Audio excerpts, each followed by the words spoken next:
हरि ओम। वक्रतुंड महाकाय सूर्यकोटि समप्रभा निर्विघ्नं कुरु मे देव सर्वकार्येषु सर्वदा सर्वमंगलमांगल्ये शिवे सर्वार्थसाधिके शरण्ये त्र्यंबके गौरी नारायणी नमोस्तुते। गुरुर्ब्रह्मा गुरुर्विष्णु गुरुर्देवो महेश्वरः गुरु साक्षात् परब्रह्म तस्मै श्री गुरुवे नमः। वसुदेव सुतं देवं कंसचानूरमर्दनं देवकी परमानन्दं कृष्णं वन्दे जगद्गुरु।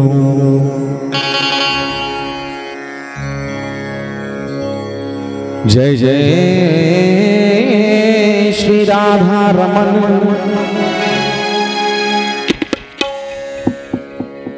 जय जय नवल किशोर जय गोपी चित चोर प्रभु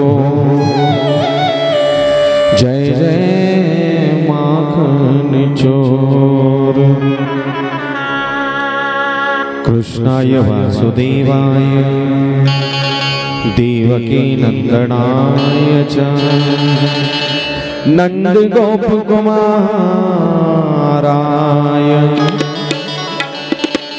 गोविंदाय नमो नमः। वंशी विभूषित करा नवनीरदाभा पीतांबराधरुण बिंब फलाधरुष्ठा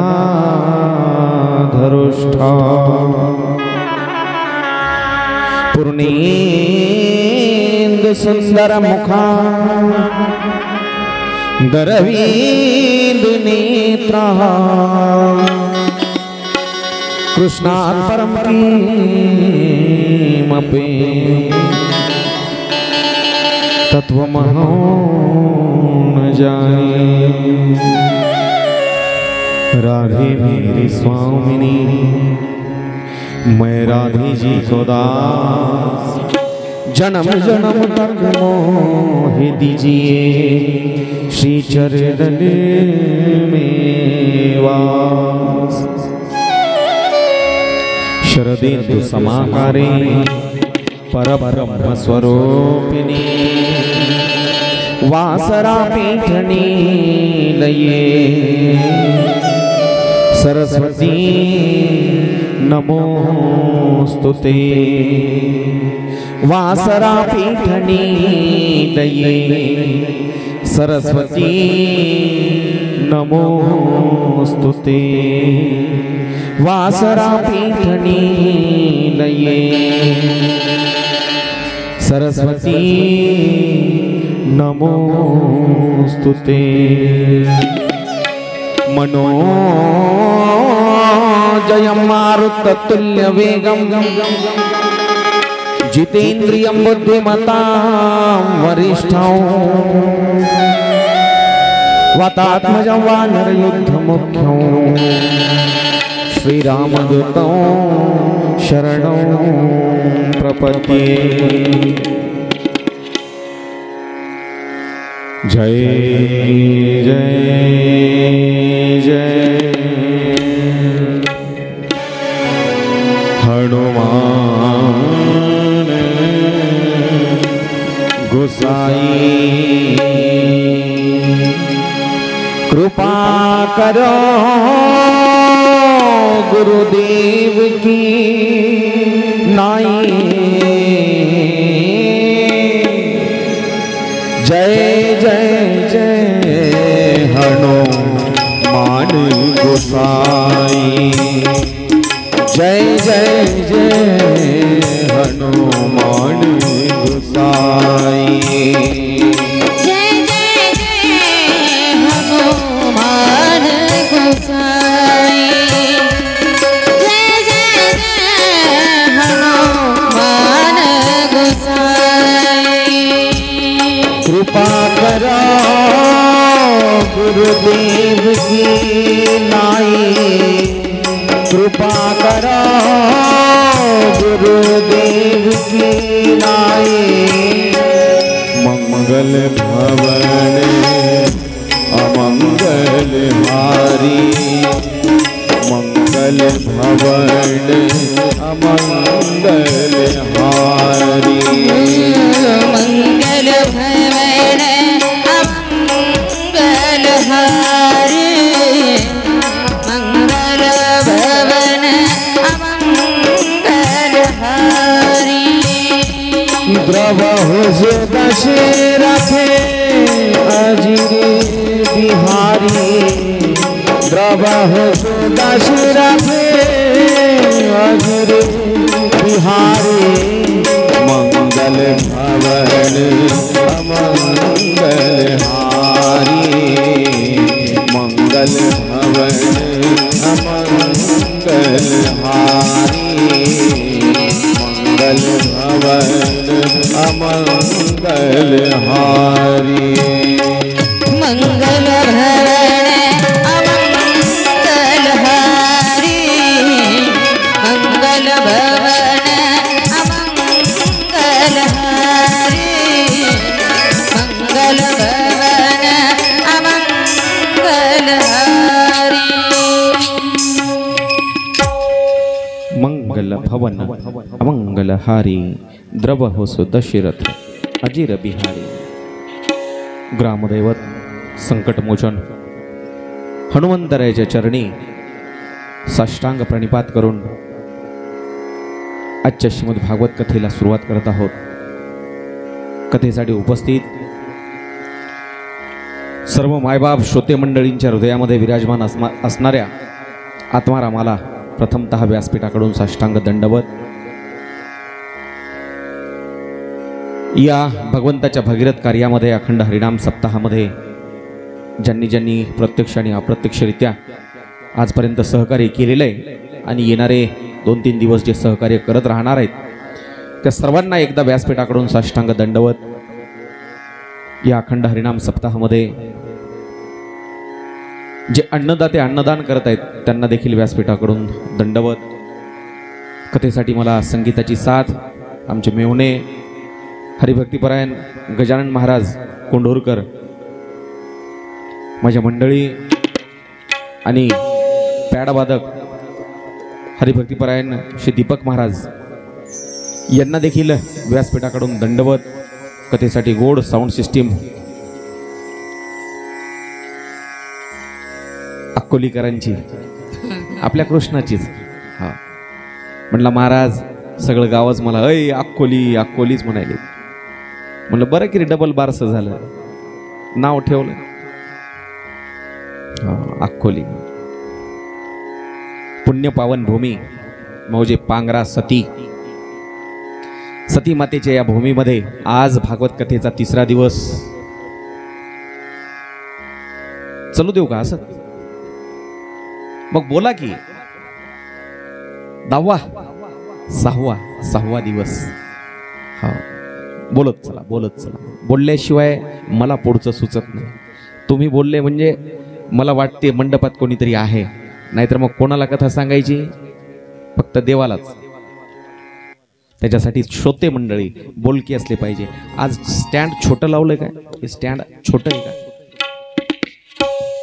हाईट कमी वाटायली याची मला। हे असा खालून पहा बरं, मला वाटायला थोडं छोटं आहे म्हणून।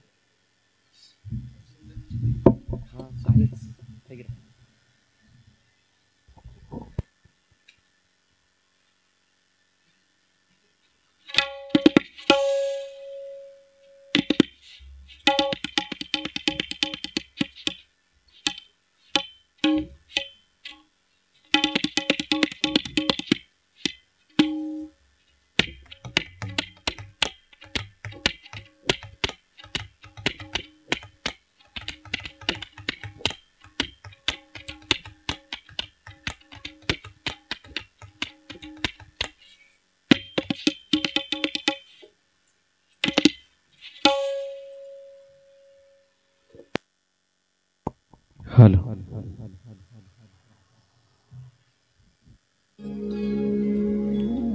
माझी कथा म्हणली की पोरायला अवघडच जाते, कारण दुसरी काही महाराज मंडळी असतात त्याला आमचे पोरं येरीच घुमवतात. महाराज मंडळी कपाळाला गंध, शेंडी वाढलेली, गळ्यात माळा म्हणलं की हे पोरं म्हणतात महाराज म्हणजे उगच असते काय की. पण माझा कार्यक्रम म्हणलं कोणता आहे की मग पोराच्या डोक्याला टेन्शन येते.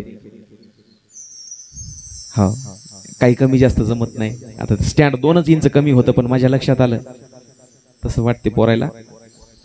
हा, जरा जड जाते. मास्तर कडक असला की मग ते सगळं लक्ष देऊन बसावं लागते. चला, कालपर्यंत आपण भगवंताचं गोड चरित्र ऐकलं. 5व्या दिवसाची काल आपण कथा कुठपर्यंत कथा ऐकली? गोवर्धन पर्वताची पूजा. काल श्री गोवर्धन महाराज यांची आपण पूजा इथपर्यंत कथा ऐकली. आज त्या पुढचा कथाभाग आपल्याला ऐकायचा आहे. काल गोवर्धन पूजेच्या वेळी मी देवानं केलेल्या खोड्या सांगत होतो. खोड्या, एक खोडी अर्धवटच सांगितली होती. बरोबर आहे का? कोणाच्या लक्षात? काय अर्धवट सांगितलं होतं? अय अक्कोली कुठं गेला? बर, कुठपर्यंत? दाढीची. बर, त्याच्या आधी मी एक तुम्हाला काम सांगितलं होतं. घरी गेल्याच्या नंतर 1 दिवस आरसा पाहायचा नाही. किती जणांनी नाही पाहिला? महाराज काय म्हणजे तुम्हाला काय वाटलं महाराज विसरले? मला वाटलं होतं काल तुम्ही आठवण काढून द्याल. वाट पाहिली पण नाही काढून दिली, कारण तुमच्यानं जमलंच नाही ते. मन मन मन एवढं चंचल असतं, जे करू नको म्हणलं की ते अगोदर करतं. हो, चला, देवानं सगळे मडके फोडले त्या गवळणीच्या घरचे. आणि चंद्रा काकू म्हणली होती माझ्या घरी कसा येतो तो येऊन दाखव. म्हणला हिला धडा शिकवला पाहिजे. अभिमान, देवापुढे अभिमान चालला नाही बरं का कोणाचाच. अभिमान, सगळ्यांचा अभिमान हो दूर केला देवानं. जाता जाता नवऱ्याची दाढी वाढलेली होती आणि हिची वेणी, लांबच्या लांब केस.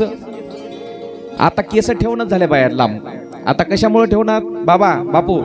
आता केस, आता वाढ भरपूर आहे केसायला. तेलाचे वेगवेगळे प्रकार आले. जास्मिन वेगळं, चमेली वेगळं, अजून काय पॅराशूट वेगळं, वेगवेगळ्या प्रकारचे शॅम्पू आले. भरपूर लांब व्हायलेत केस. पण ते सगळे चाललेत त्या भांडेवाल्या बायाजवळ. कापून कापून कापून केस डोक्याला एवढा आलेत, ते भांडे यायलेत त्याच्यावर स्टीलचे केसावर. लांब वेणी होती त्याची, त्या गवळणीची, आणि याची दाढी. बस जाता जाता यानं कार्यक्रम केला, गाठ मारली बस आणि गेला निघून. आणि जाता जाता सकाळी पोरायला सांगितलं उद्या सकाळी इथं एक सोंग निघणार आहे म्हणले, डोंबाऱ्याचा खेळ. हो, या चंद्रा काकूच्या दारामध्ये सगळेजण उद्या सकाळी 6 वाजता हजर व्हा म्हणले. 6 वाजता लवकर उठायचं, 6 वाजता आणि इथं हजर व्हायचं. आणि येतानी बँड बाजा घेऊन यायचा म्हणले. बँड बाजा आता काचा बँड बाजा आला त्याच्याजवळ, लेकराजवळ. बस काय वाजवितात लेकर आनंदानं? पराती, हो, तुराटीच्या काड्या आणि पराती घेऊन सकाळी 6 वाजता यायचं म्हणले. हो, रात्र संपली, पहाट झाली. पहाट आणि शांत झोप लागली त्या गवळणीला, त्या गवळ्याला. आणि सकाळी सकाळी दारावर आवाज ऐकू आला, अलख. गोसाई गोसाई पीठ मागायला यायचे ना पहिले. आपल्या गावात आहेत का गोसाईचे घर? गिरी, भारती वगैरे. सकाळी सकाळी बरोबर 5:30ला म्हणा, 6ला म्हणा, उजडलं की मग ते गोसाई आलं. अलख. एकदा आवाज दिला, दोनदा आवाज दिला. ओ चंद्रा काकू, तुमचं नेहमीच झालं राव, चला आणा लवकर. बस खाडकन डोळे उघडले. त्यानं जोरात आवाज दिला की कोणाचे? चंद्रा काकूचे. बस उठायला गडबडीनं उठायला लागली, तोच मानाला झटका बसला. असा मानाला झटका बसला आणि उठून अशी बसली. हा, तुम्हाला काही वाटते की नाही? शोभते का तुम्हाला आता या वयात माझी वेणी वडता? होय, तुम्हाला आता मस्करी सुचायली का? कोणाला म्हणायली? नवऱ्याला. तुम्हाला आता मस्करी सुचायली का म्हातारपणी? ही का वेळ आहे का वेणी वडायची? चला, सगळं गाव उठलंय, ते दारात गोसाई आले, त्याला वाढायचे. म्हणला तू डोकं ठिकाणावर आहे का? अक्कल आहे की नाही तुला?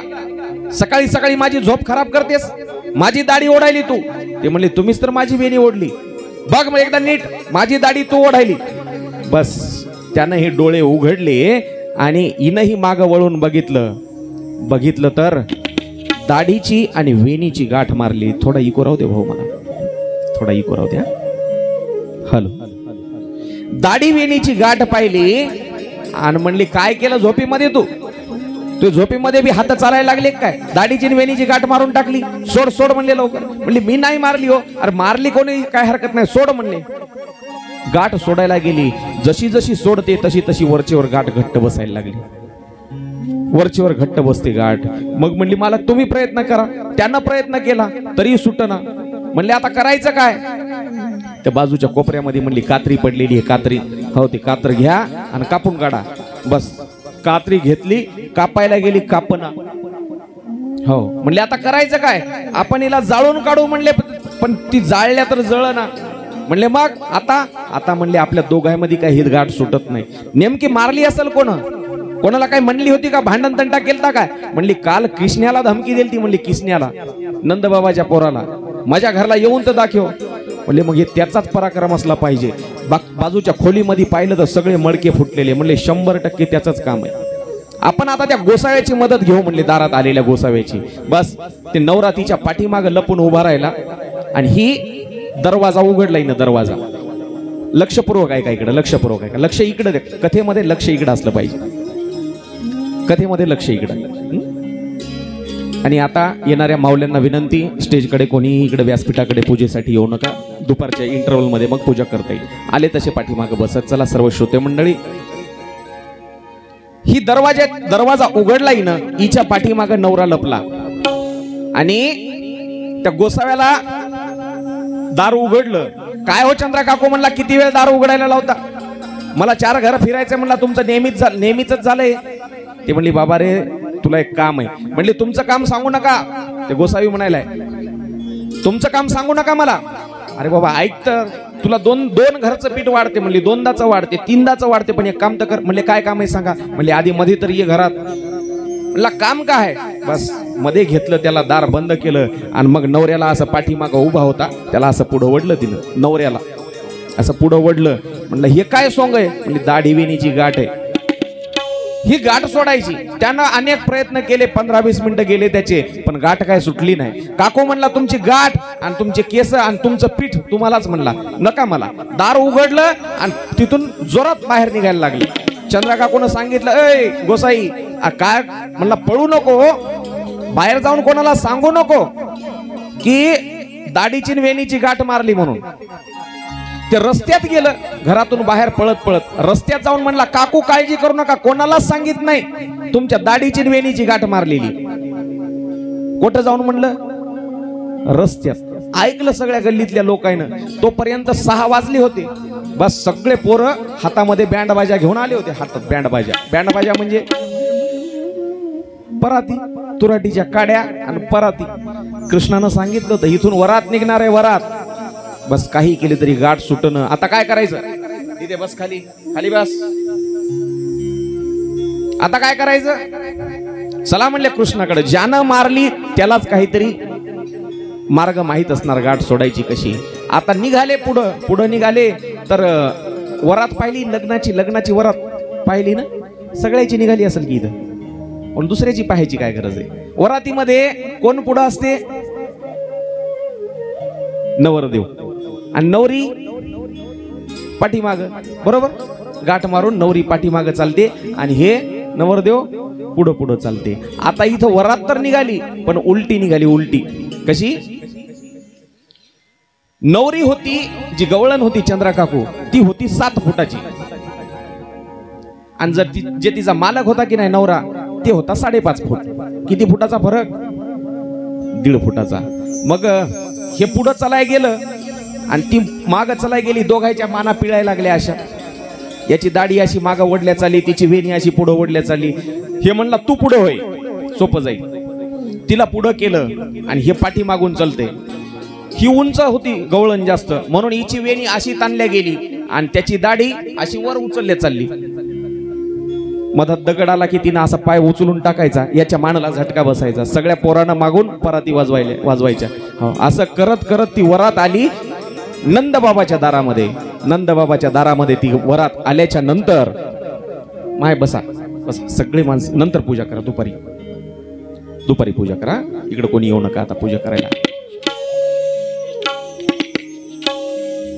नंदबाबाच्या दारामध्ये ते सगळे गवळी बाळ गोपाळ सगळे आले आणि यशोदेला आवाज दिला, यशोदे तुझ्या पोराला घेऊन बाहेर ये. हे मस्त नेमकाच उठला होता आणि आईच्या कडेवर बसला होता. कोण? कृष्ण. यशोदेच्या कडेवर बसला. यशोदा घेऊन बाहेर आली त्याला. काय ग म्हणे चंद्रा काकू, कशाला गोंधळ जमा केला सकाळी सकाळी माझ्या दारात? म्हणले पाय ना तुझ्या पोरानं काय सोंग केले? म्हणले माझ्या पोरानं नेमकच तर झोपेतून उठलंय. म्हणली अगं पाय दाढीची वेणीची गाठ मारली. यशोदेनं कृष्णाला विचारलं, कृष्णा तू केलंस काय हे? म्हणले नाही बाप्पा, मी तर रात्री घरीच होतो. म्हणला कुठं गेलो नाही. हे कधी खरं बोलला काय? कधीच नाही. मी नाही केलं म्हणलं. घरात चोरी करून देखील म्हणला नाही मी केली म्हणून. मी नाही केली. बस ती गवळण शरण आली. बापा कृष्णा तुझ्या काल वाटेला आले, तुला म्हणलं माझ्या घरी येऊन दाखव.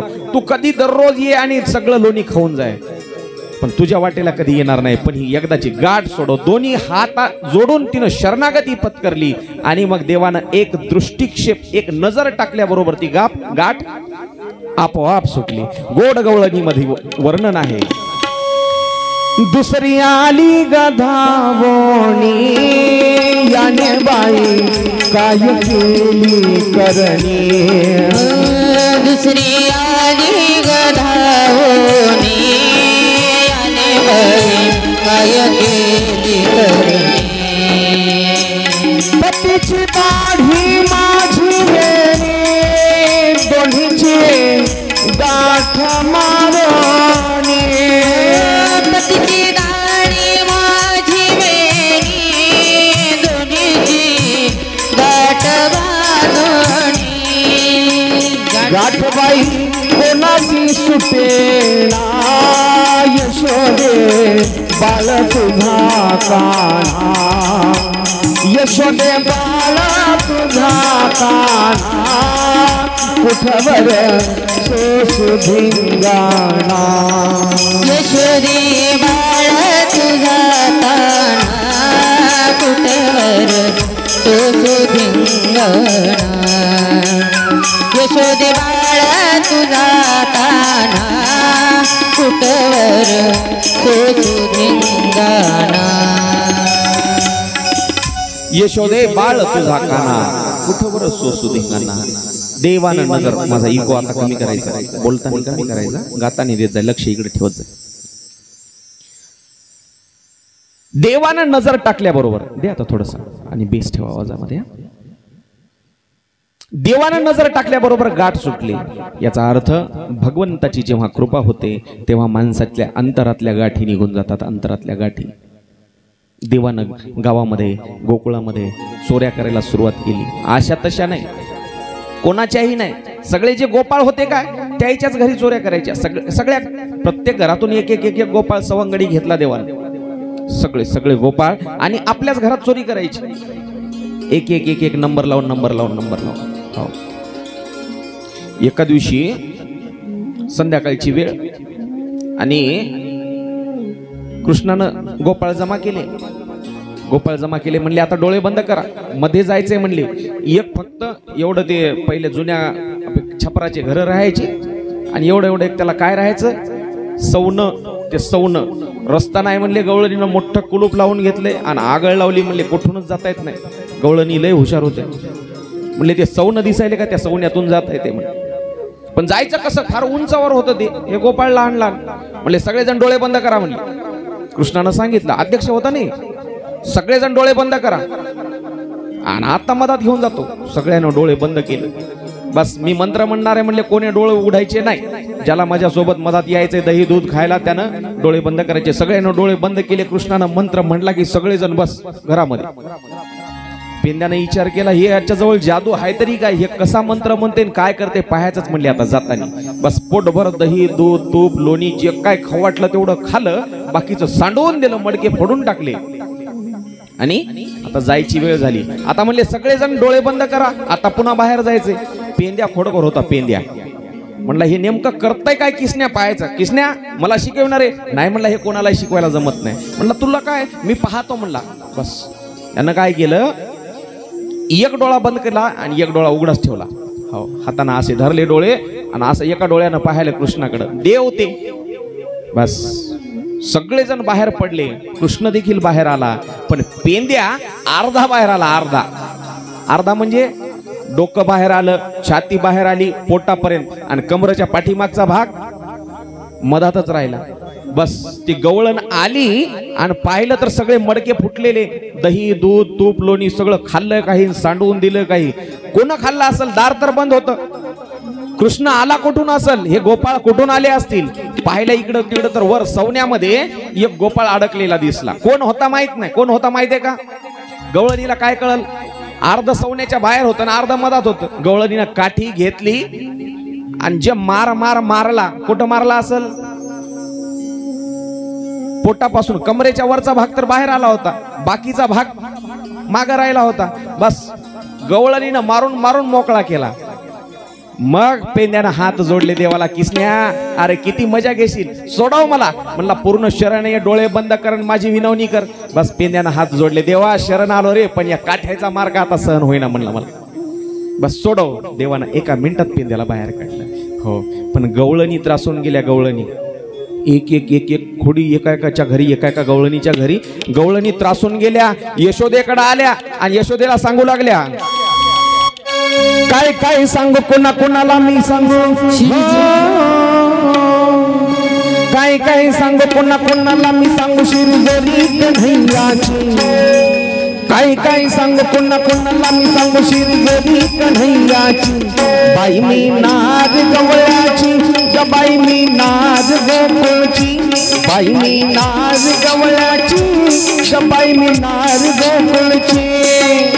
काय काय सांगू कोणा कोणाला मी सांगू, शिरजोरी कन्हैयाची. काय काय सांगू कोणा कोणाला मी सांगू, शिरजोरी कन्हैयाची. बाई मी नार गोकुळची, बाई मी नार गवळ्याची. बाई मी नार गोकुळची, बाई मी नार गवळ्याची. पहिल्या दिवसाची खोडी माठ दुधाचा फोडी, पहिल्या दिवसाची खोडी माठ दुधाचा फोडी. लावून लाडी गोडी येऊन बसला जोडी. लावून लाडी गोडी येऊन बसला जोडी. माधवाची श्रीहरीची, माधवाची श्रीहरीची रीतना बहायची. काय काय सांगू कोणा कोणाला मी सांगू, शिरजोरी कन्हैयाची. काय काय सांगू कोणा कोणाला मी सांगू, शिरजोरी कन्हैयाची. बाई मी नार गोकुळची, टाळी टाळी नार गवळ्याची. बाई मी नार गोकुळची, बाई मी नार गवळ्याची. बाई मी नार गोकुळची, मी नार गवळ्याची. एक एक खोडी, एक एक खोडी गोड गवळणीचं वर्णन आहे. हो काल आणि आज भरपूर मी सांगितलं. जे संगीताचे रसिक आहेत, संगीताचे रसिक श्रोते आहेत, त्या रसिक श्रोत्यांसाठी गवळणी म्हणजे मेजवानी आहे. मेजवानी कालची कथा, आजची कथा. हो आणि आज आपल्याला नियोजित वेळेमध्ये भगवंताच्या लग्नापर्यंतची कथा ऐकायची. भगवंताच्या लग्नापर्यंतची. हो गवळणी त्रासून गेल्या. त्रासून एक एक गवळण यायला लागली, एक एक गारानं सांगायला लागली. यशोदेला बऱ्याच वेळेस खोटं देखील वाटायचं. यशोदा म्हणली तुम्ही खोटं सांगताय म्हणल्या, माझा कृष्ण घरातच खेळते, पण तुम्ही याला सोबत घेऊन जाता, तुम्ही याचा चेंडू घेता लपवून ठेवता आणि पुन्हा म्हणता हे आम्हाला भांडायला खोड्या काढायला. तुम्ही याच्या गोट्या घेता लपवून ठेवता, खोटं सांगताय. खोटं नाटा बोलू नका, काहीतरी सांगू नका. आळ घेऊ बाळावरी. हो बाळ सगुण गुणाचं तान्ह, बाळ दिसतंय गोजिरवान, काही सांगता गारहाण गोकुळच्यान. तुम्ही लपून याची गोटी, आळ घेता जगजेठी. तुम्ही लपून याचा भवरा, आळ घेता शारंग धरा. आळ घेऊ नका म्हणले खोटा, माझं बाळ असं नाहीच म्हणले, याला धरून दाखवतो आम्ही. एक दिवस 2 दिवस 3 दिवस 4 दिवस गेले की लगेच भांडण यायचं, एक दिवस गेला की लगेच भांडण यायचं. गवळणी सगळ्या भांडणं घेऊन यायला लागल्या. हो, एका दिवशी गवळणी आल्या, म्हणल्या तुझ्या कार्ट्याला काहीतरी सांग. अगं एवढा यानं उच्छाद मांडलाय, आम्हाला गाव सोडून जायची वेळ आली, गाव सोडून जायची. यशोदे कृष्णाची सांगावे, गोकुळी राहावे का जावे, गोकुळी राहावे का जावे, गोकुळी राहावे का जावे.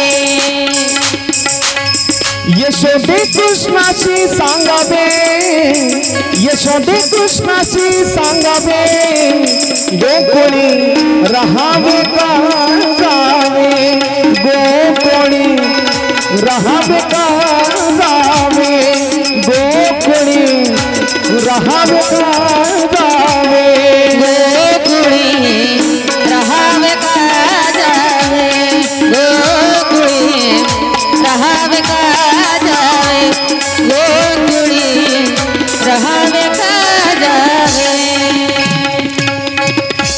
यशोदे कृष्णाशी सांगावे, गोकुळी राहावे का जावे. गवळणी त्रासून गेल्या, त्रासून, आणि यशोदा देखील त्रासून गेली कंसाच्या. आता त्या गवळणीच्या भांडणाला दररोज दररोज दररोज लेकराचे भांडणं. किसन्या बस झाला गावात, आता फिरणं तुझं. काय कर, तुम्ही जे सगळे गोपाळ गावामध्ये फिरून धिंगाणा घालताय का नाही, दररोज या गवळणीच्या घरी त्या गवळणीच्या घरी. आवाज बिघडला हो.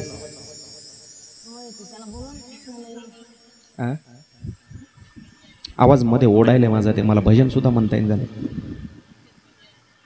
नाही. सुरुवातीला होती तशी सेटिंग राहू दे ना.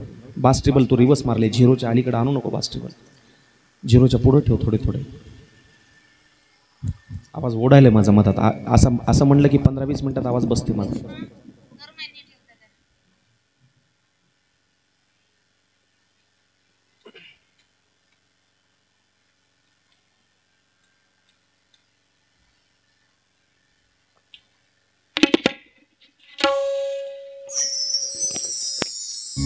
कुठं गेलं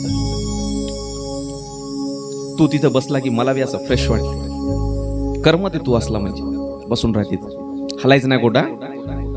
हो, काळजी करू नको. आता नंतर म्हणणार नाही मी कधीच. काय अक्कोली. गोपाल कृष्ण भगवान की जय जय जय श्री राधे, जय जय श्री राधे, जय जय श्री राधे श्याम.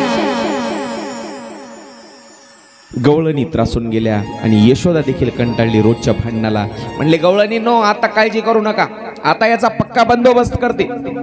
काय बंदोबस्त? ए कृष्णा, सगळे गोपाळ जमा केले आणि ऐका म्हणले, आजच्या दिवसच गावात राहायचं.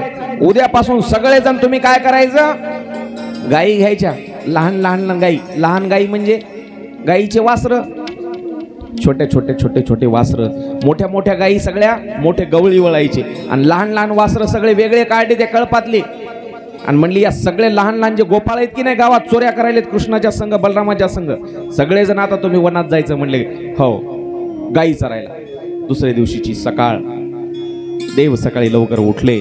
यशोदेनं आंघोळ घातली आणि घास भरवला, जेवू घातलं कृष्णाला. जेवढे दिवस देव वृंदावन गोकुळामध्ये राहिले तेवढे दिवस यशोदेनं स्वतः देवाला जेवू घातलं बरं का. देवाला कधी हातानं जेवायची गरज पडली नाही कृष्णाला. हातानं जेवायची गरज पडली नाही. पाटावर बसवायचं यशोदेनं आणि स्वतः घास भरवायचा, घास भरवायचा. देवानं मोर मुकुट घातलेल्या डोक्यावर. शांत बसायचं. ए चिल्लर पुढची, ए इकडं लक्ष द्यायचं, इकडं माझ्याकडे पाहायचं. हा, देवानं आंघोळ केली, मोर मुकुट घातला, हातामध्ये बासरी घेतली, खांद्यावर घोंगडी घेतली. पहा देवाचा वेश किती सुंदर. खांद्यावर घोंगडी घेतली, हातामध्ये काठी आहे, पिवळा पितांबर नेसला देवानं. हो, मोत्यांच्या माळा गळ्यामध्ये आहेत आणि असा सुंदर वेश धारण करून देव आता गायी चारण्यासाठी निघालेत, गायी चारण्यासाठी. हो, साधू संतांनी गोड वर्णन केलं. छोटी छोटी गैया, छोटे छोटे ग्वाल. देवासोबत सगळ्यांनी गायी चरायला निघायचे, गायी चरायला. सगळेजण टाळी वाजवतील बरं का. छोटी छोटी गैया, छोटी छोटी ग्वाल, छोटस छोटस छोटस मेरो मदन,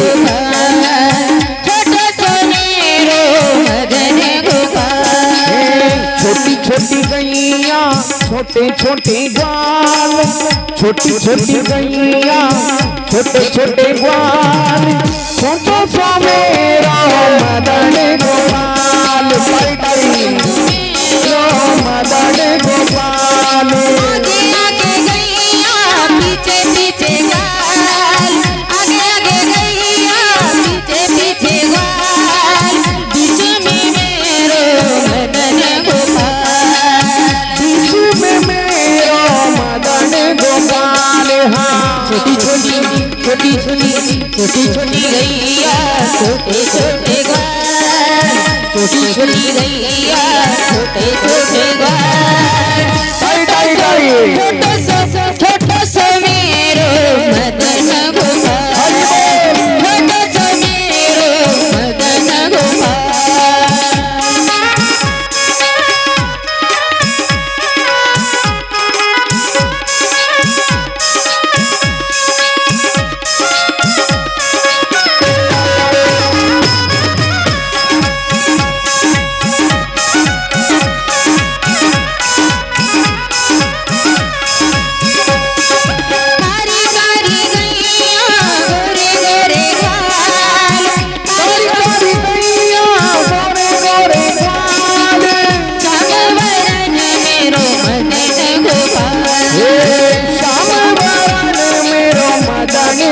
छोटे ग्वाल, छोटी छोटी गैया छोटे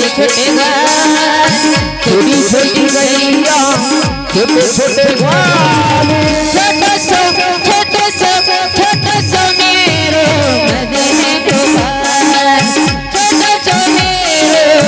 मदन गोपाल, छोटो सो मेरो मदन गोपाल, छोटो सो मेरा मदन गोपाल, छोटो सो मेरा मदन गोपाल, छोटो सो मेरो मदन गोपाल।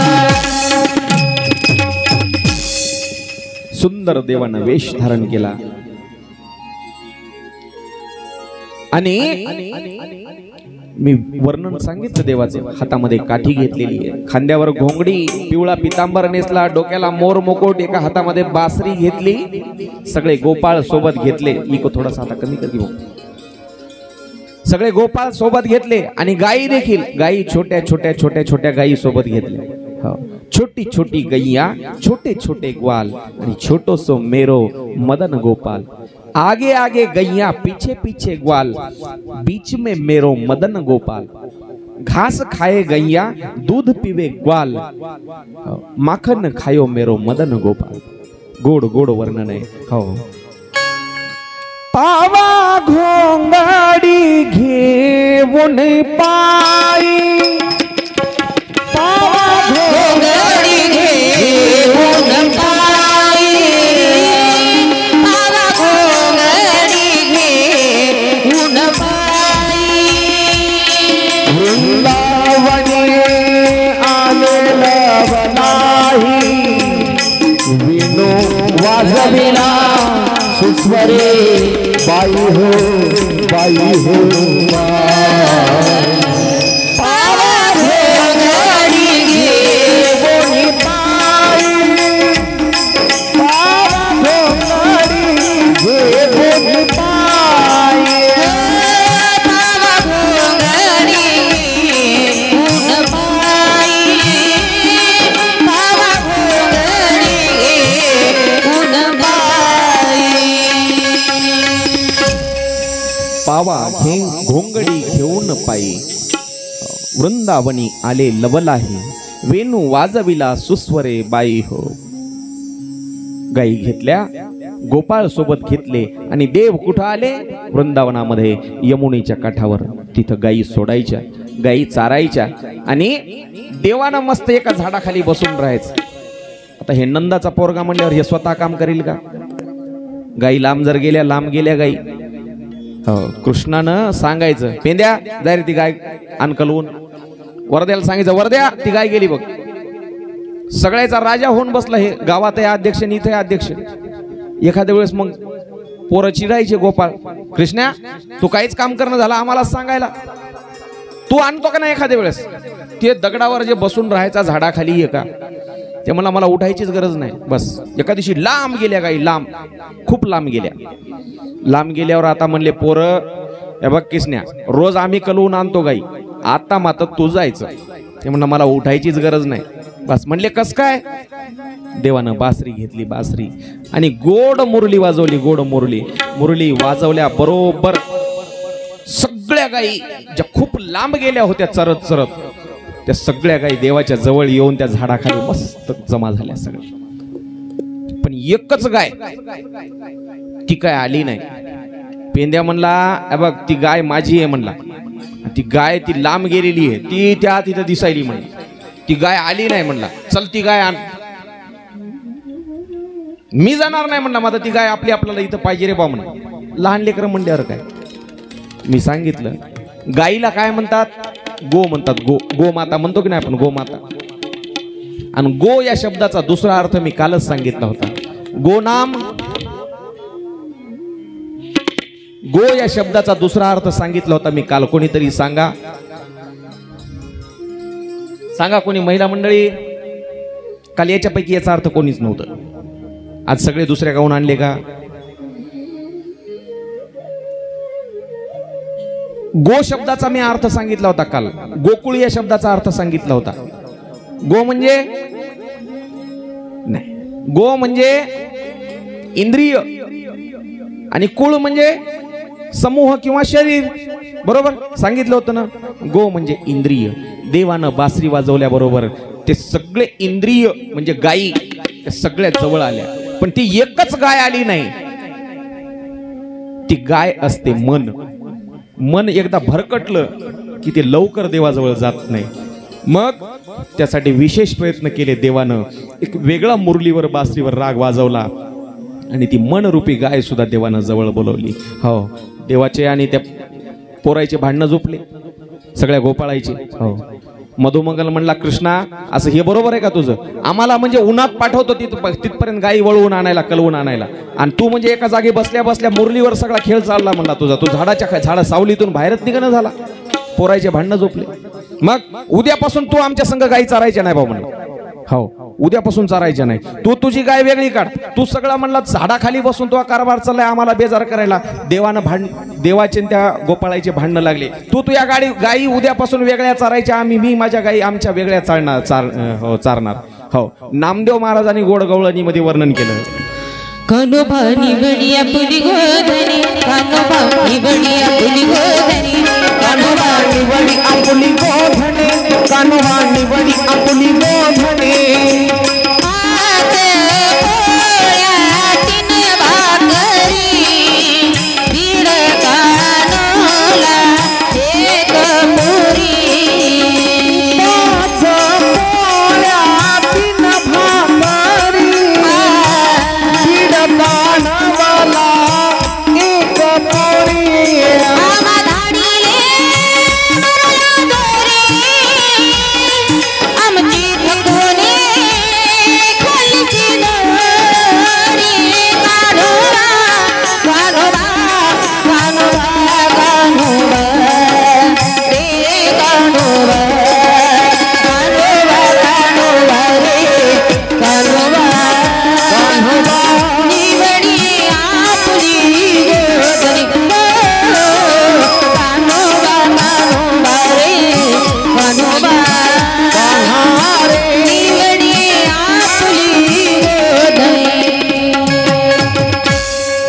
कान्होबा निवडी आपुली गोधने. पाच पोळ्या तीन भाकरी, दीड कानवला एक पुरी. एवढी शिदोरी बांधून आणली होती त्या पोरायनं. आम्हा धाडीले वैल्या दोरी, म्हणजे आम्हाला खूप लांब धाडलं आणि आम्हाला ठकून आमची शिदोरी खाल्ली. हो, देव ठकून चोरून बी खायचा. त्या दुसऱ्यानं आणलेलं ते बांधून आणलेलं. हो, एका दिवशी दुसरा दिवस सांगितलं आता उद्यापासून काय करायचं, डब्बे बांधून आणायचे म्हणले सगळ्यांना, आणि प्रत्येकानं काहीतरी नवीन वेगवेगळं आणायचं म्हणले. हो, त्याच्यामध्ये काही सगळे श्रीमंताचे पोरं नव्हते. हे होतं एक श्रीमंताचं नंदबाबाचं, पण बाकीचे सगळे गरीब होते. त्यापैकी मधुमंगल शांडिल्य नावाचे ऋषी आहेत. त्या शांडिल्य नावाच्या ऋषीचा मुलगा मधुमंगल, तो देखील कृष्णासोबत गायी वळायला होता, चोऱ्या करायला होता. मधुमंगलनं विचार केला काय न्यायचं आता उद्या सोबत कृष्णाला खायला, काय न्यायचं. मग त्यानं आईला विचारलं, आई काय ग म्हणला घरात खायला? म्हणली काही नाही रे बाबा, सगळं दूध दही सगळं नेलंय म्हणले मथुरेला, आता काही नाही. म्हणले काहीतरी असेल. म्हणली सगळं ते लोणी काढून घेतलंय. म्हणले आंबट ताक आहे. म्हणले किती दिवसाचं आहे? म्हणले 4 दिवसाचं ताक आहे. म्हणले आता ताकच सही. म्हणलं तेवढंच बस. एका डब्यामध्ये ताक भरलं आणि दुसऱ्या दिवशी गाई वळताना मग घेऊन गेला मधुमंगल गाईकडे. बस दुपारची वेळ झाली, सगळ्या गायी उभ्या आहेत झाडाखाली सावलीला आणि यानं सगळ्या गोपाळ मंडळीला बसवलं. हो, आणि मधुमंगलला लाज वाटायली. आपण जो दररोज ताजं लोणी खातो, ताजं दही खातो, त्याला आपण हे आंबट झालेलं 4 दिवसाचं शिळ ताक कसं द्यावं? म्हणून हे एका झाडामागं लपलं मधुमंगल. लाज वाटली स्वतःची. रोज असं सोन्याचा घास खाणाऱ्याला आपण हे 4 दिवसाचं शिळ ताक कसं द्यावं कृष्णाला? आपल्यासाठी यानं चोऱ्या केल्या, लोकांच्या घरचं आपलं ताजं दही दूध तूप लोणी खाऊ घातलं आणि आपण त्याला शिळ ताक पाजाव? नाही म्हणलं, आपण जायचंच नाही याच्यासोबत, आज दुपारी बसायचंच नाही जेवायला त्याच्यासोबत. सगळे गोपाळ बसले, पण देवाची नजर मधुमंगल दिसणारे. पेंद्या कुठे आहे मधुमंगल? म्हणलं ते काय त्या झाडामागं लपले. बस कृष्ण उठला आणि मधुमंगल ज्या झाडामागं लपला होता त्या झाडाच्या जवळ आला. कृष्णानं सांगितलं, मधुमंगल बाहेर ये.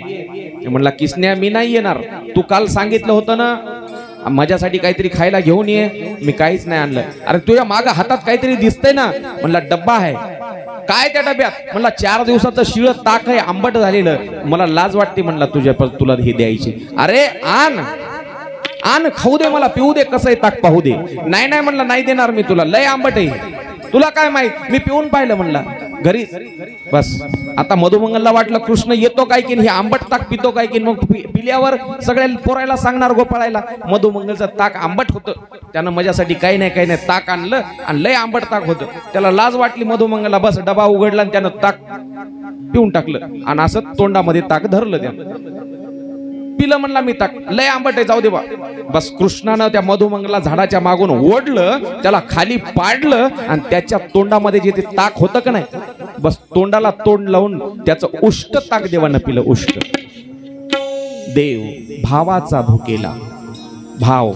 भाव जर शुद्ध असेल ना, देवाला तुम्हाला म्हणजे खूप काही पंचपक्वान्नच करून जर नैवेद्य दाखवावा असं काही नाही. श्रद्धा महत्वाची. हो, भाव महत्वाचा. तुम्ही भावपूर्ण एक पत्रम पुष्पम फलम तोयम, काहीही द्या, एक फळ द्या देवाला, एक फुल द्या, फुलाची पाकळी द्या, शेवटी काहीच नसेल तुमच्याजवळ तर तुमचं मन हेच फुल समजून देवाला अर्पण करा. बस मन हा मोगरा अर्पणी ईश्वरा. देवाला एवढंच पाहिजे, तुमचं मन भाव शुद्ध पाहिजे, दुसरं काही नाही पाहिजे देवाला. हे प्रकार सगळा पाहिला कोण? प्रकार पाहिला ब्रह्मदेवानं. ब्रह्मदेव म्हणले भगवान श्रीकृष्ण तर देवाचा अवतार आहे म्हणाले, पण देव कुठं असेल? गोपाळाईच्या या मळक्या अंगाचा वास यायला म्हणले, गवळी शेणाचा वास येतो यायच्या अंगावर, नीट कपडे नाहीत, केस विस्कटलेले, आणि या लोकांचा उष्ट खायला म्हणलं हे कृष्ण, हे का देव आहे का? खरंच देव आहे का? पाहू म्हणले आपण. बस ब्रह्मदेवानं काय केलं, सगळ्या गायी आणि सगळे गोपाळ उचलले आणि गेला ब्रह्मलोकात घेऊन. गायी आणि गोपाळ चोरून नेले.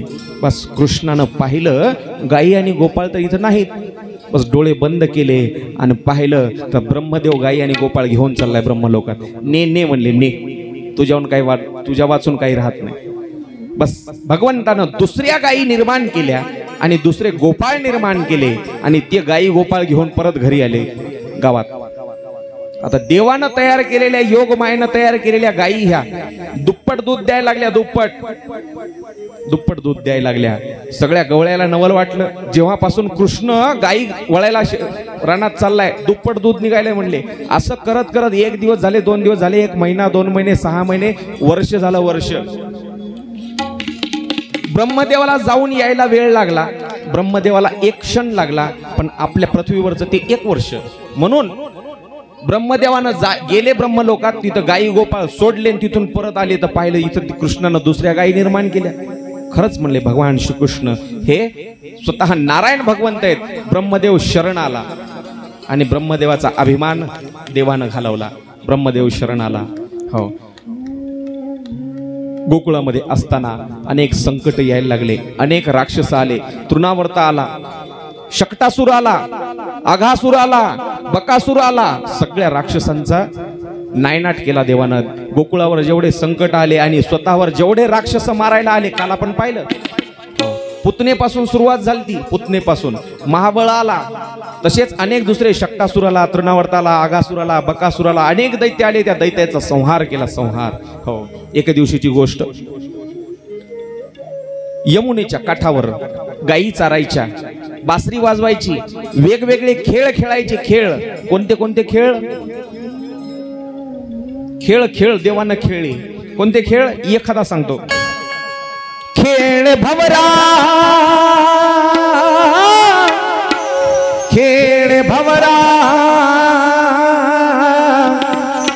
खेळ भवरा ग बाई भवरा, खेळ भवरा ग बाई भवरा, खेळ भवरा ग बाई भवरा, खेळी भवरा ग बाई भवरा, खेळी भवरा ग बाई भवरा, खेळी भवरा ग बाई भवरा. या राधिकेचा, या राधिकेचा, या राधिकेचा नवरा नवरा नवरा खेळे भवरा ग बाई भवरा, खेळे भवरा ग बाई भवरा, खेळे भवरा ग बाई भवरा, खेळे भवरा ग बाई भवरा, खेळे भवरा ग बाई भवरा, खेळे भवरा ग बाई भवरा. किती जणांना खेळला इथं भवरा? भवरा तुमच्या वयापर्यंत, माझ्या वयापर्यंत इथपर्यंतच भवरा होता. या पोरायला जर भवरा म्हणलं, माहिती नशीबवान आहेस, नशीबवान. अजून मोबाईलची सवय लागली नाही काय की तुला? फार घाण सवय त्या मोबाईलची, हातात सुद्धा घेऊ नको. हो, आता मोबाईलने हे सगळे खेळ आणि लहान मुलांचं बालपण हिरावून घेतलं. बालपण पहिलं मागच्या 10 वर्षापर्यंत, मागच्या 10 वर्षापर्यंत 5 वर्षापर्यंत लेकरं ग्राउंडवर खेळायचे, मैदानात खेळायचे. इथं तर गावातले जर लेकरं जमा झाले इथं तर ग्राउंडवर लेकरं मावायचे नाही.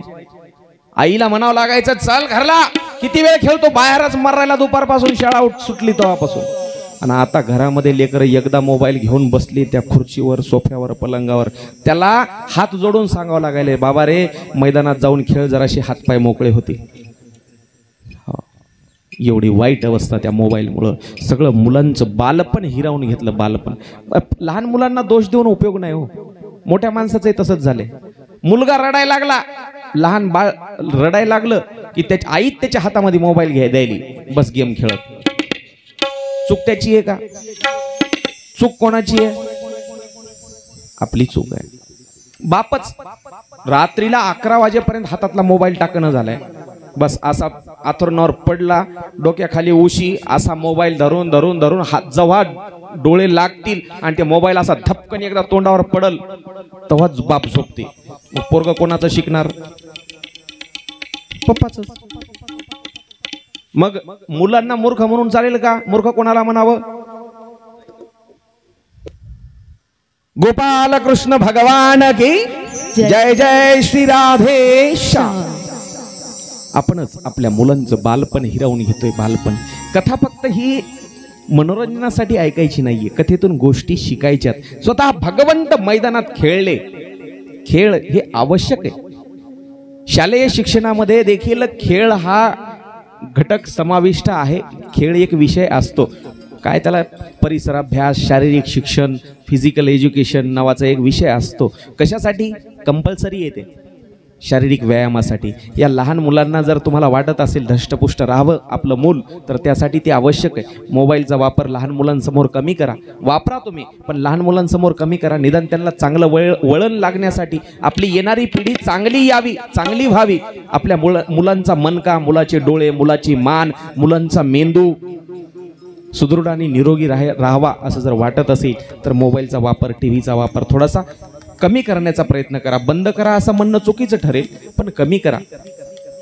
आणि मुलांना मैदानात खेळायला पाठवा. हो, देव खेळायला लागले. भवरा, विटी दांडू, लगोरी, आता बरेचसे असे खेळ आहेत.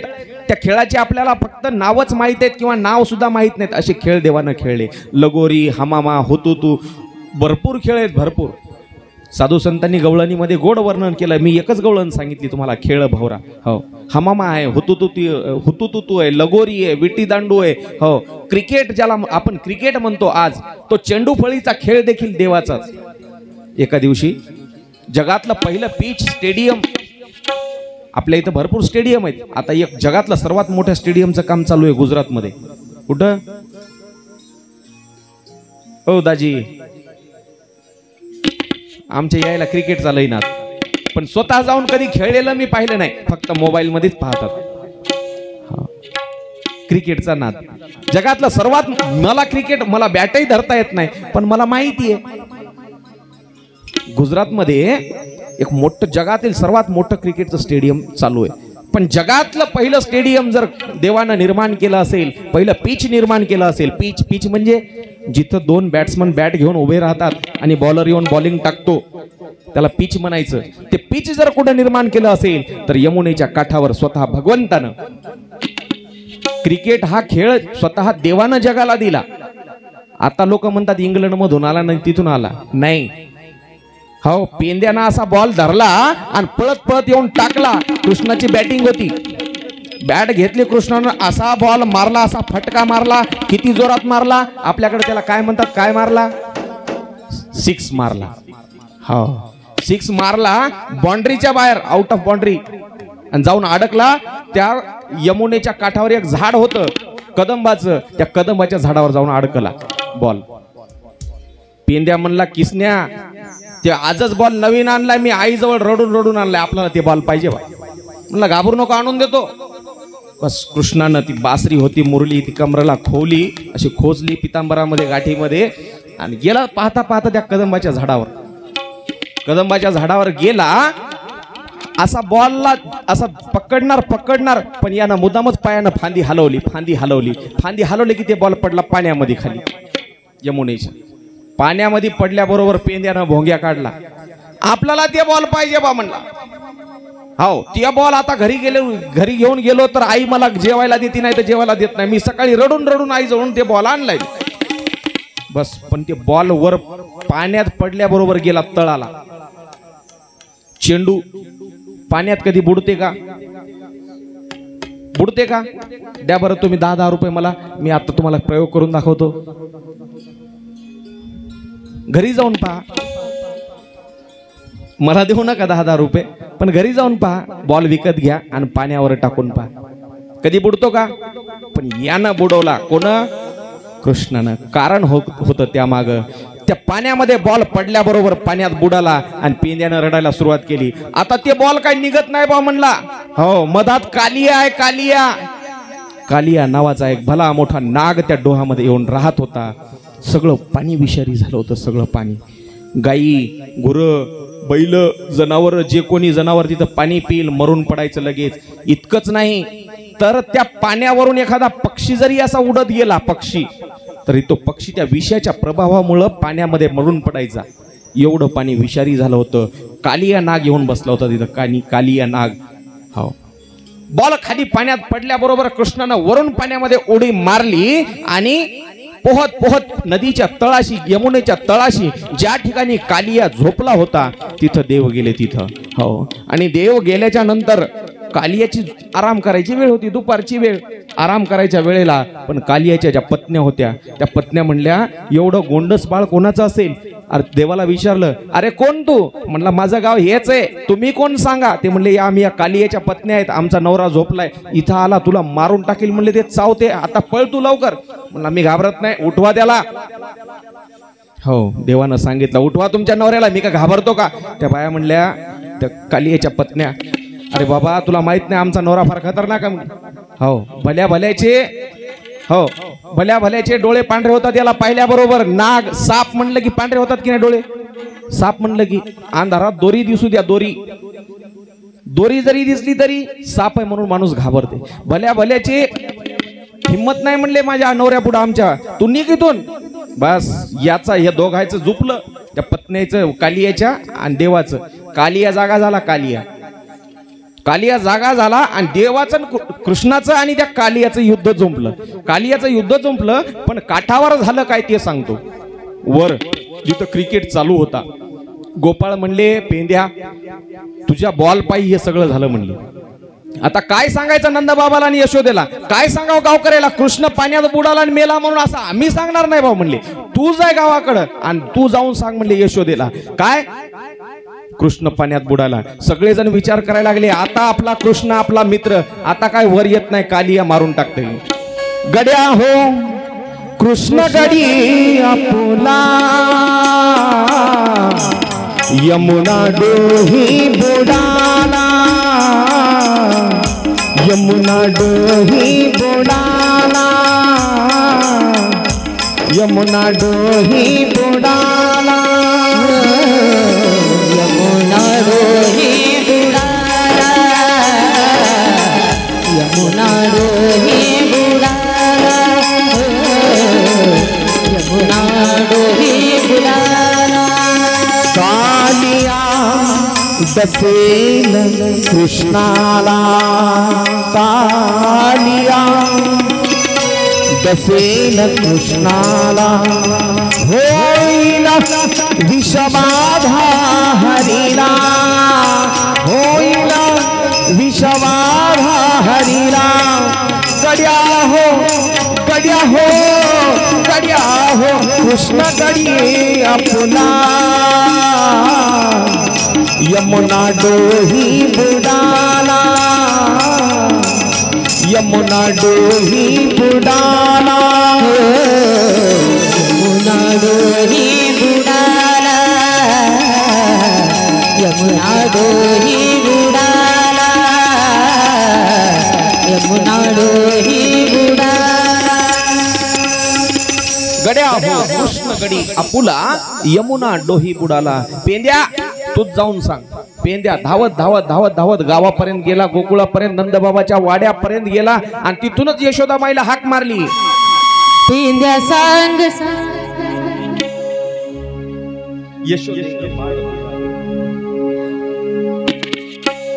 ठीक यशोदामाई निघाली.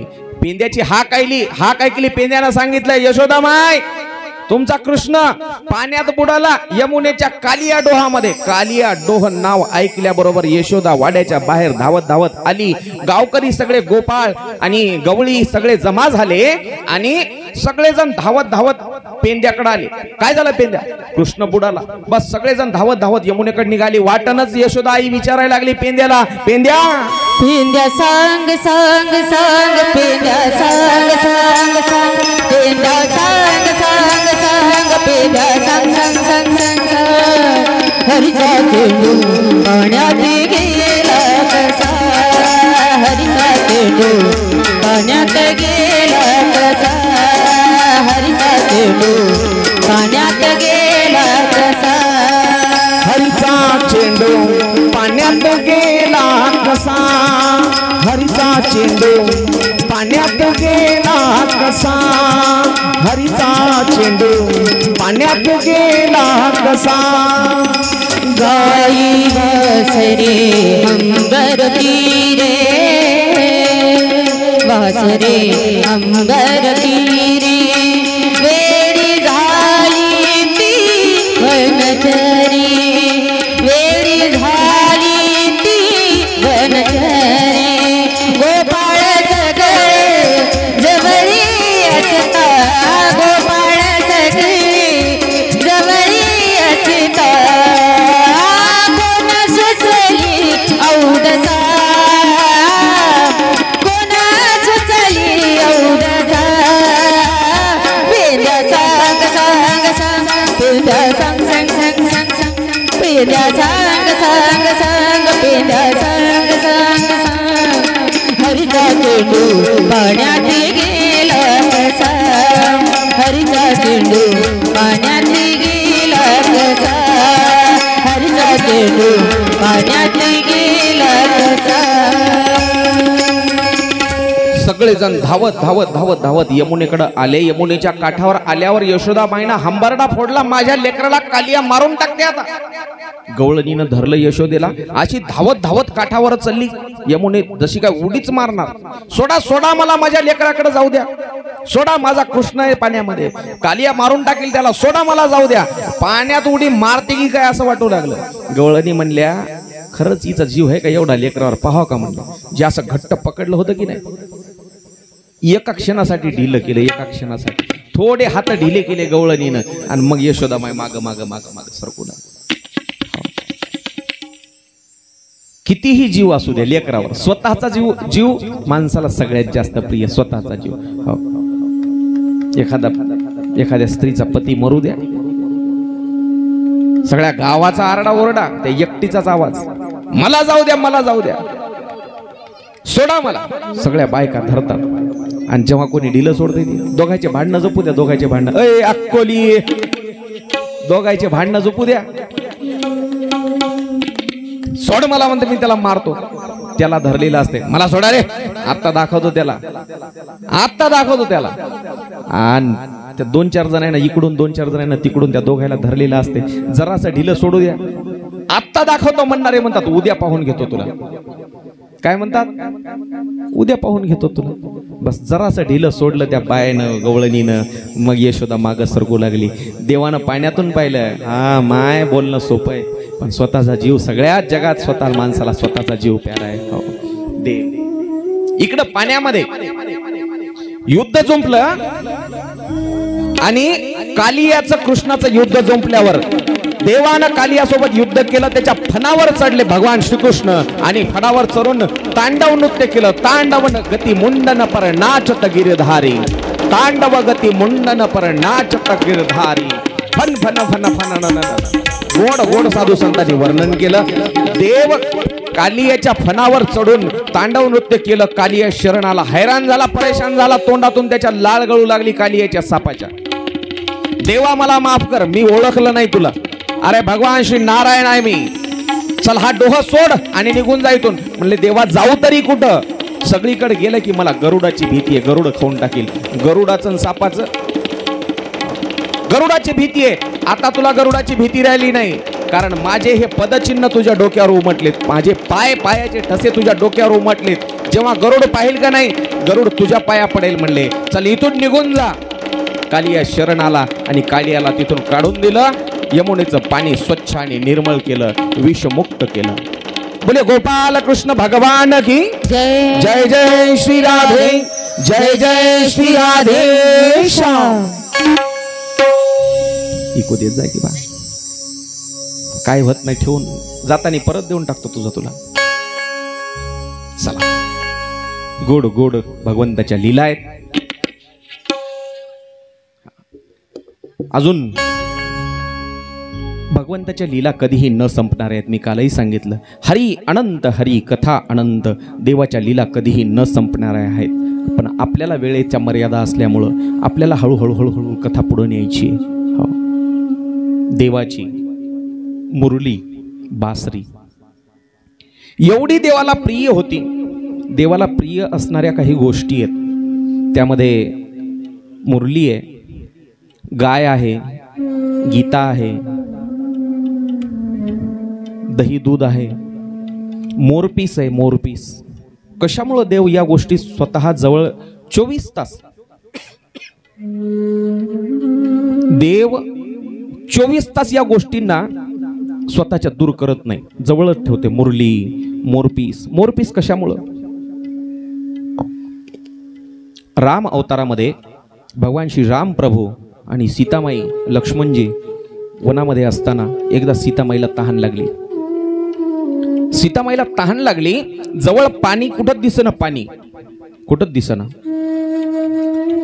मग देवानं विचारायला सुरुवात केली पाणी कुठं इथं जवळ जंगली प्राणी झाडं वेली म्हटलं खूप लांब आहे आणि तुम्हाला शोध लागणार नाही वन जंगल म्हटल्याच्या नंतर काय लक्ष इकडं असू द्या देवाला मोरपीस का आवडते मोराचं पीस